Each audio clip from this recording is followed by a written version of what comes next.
Ikaw muna. Okay guys, nag-life hack kami dito sa airport. Tama-tama may baso kami ng Starbucks. Starbucks yan. Nugasan ko muna siya tapos sabi ko Order kay kami Sharon, ng isa kasi napakamahal, 25. sabi ko kay Sharon para makatipid.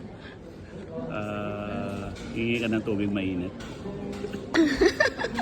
sabi ko kasi sa kanya, magbaon ka ng mga kape na 3-in-1 sa Norway.